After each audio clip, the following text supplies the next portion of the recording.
Like besides trusting the key, what other choices do the people of North St. Louis really have if they want development? Right. That's the question. What, if any, what programs, I guess, are in place to try and bring people back into the city? So wouldn't it be worthwhile for the state to give money to those programs to stay open? With all the advantages of using a barge, what is it that, why is it that people are not just using the barge? That's a good question.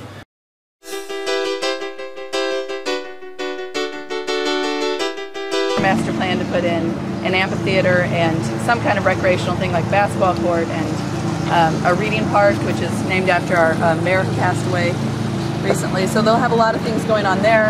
And the other thing we're trying to do on the other side of the street is get an assisted living facility or some kind of mixed-use building with commercial. Again, it's commercial on the first floor, but residential on the second, third, and fourth.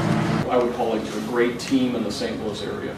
We work very closely with RCGA, Regional Commerce and Growth Chamber and Growth Association, excuse me, in attracting prospects. I worked for a union. I organized, first did education work and then organized for a union that was called at the time the Amalgamated Clothing Workers. We merged with the textile workers and became Act 2, Amalgamated Clothing and Textile. And then we merged with the Lady Garment Workers and we became Unite. And then I retired. Oh yeah, you're right, Ian McKeelan. In fact, he has just recently released his financial plan, which includes TIF financing, which is a type of tax financing for property acquisition. And we hadn't done a green building up until this project. Our architect had never done a green building before we did this. And the question came to me, well, how green do we want to be?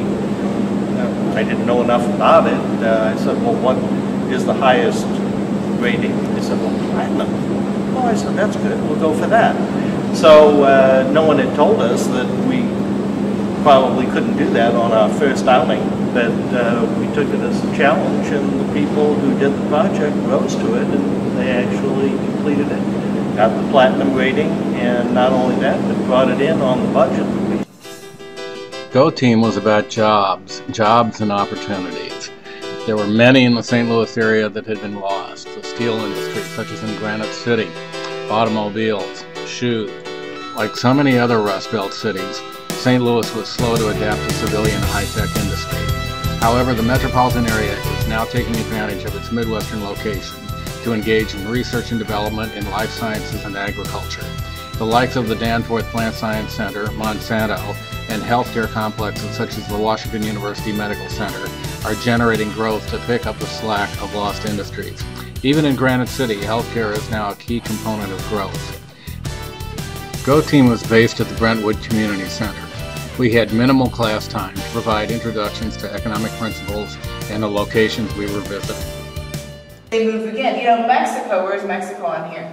We only had one item from Mexico. Mexico used to have a much bigger textile industry than that. And maybe this is not a representative sample. I mean, I think we can allow for that too. Despite the trouble of the current economic situation, we wanted Go-Team to end on a positive note. Our visit to Alberese Enterprises was exactly what we needed. Can obviously do a really good job building a green building. We proved it here. This is our first, like John said, this is our first kind of jump at green building, and we came out pretty much on top. So we can definitely do that if the client requests it. But other people who work in our Vertigy group, in the Sustainable Building group, we have a biology background, architecture, environmental studies, someone has a computer science minor. Our intern this summer is a geology and environmental science major, so it's a pretty wide range of backgrounds that we employ. So basically all that's required is a real keen interest in sustainable systems, sustainable methods for building construction.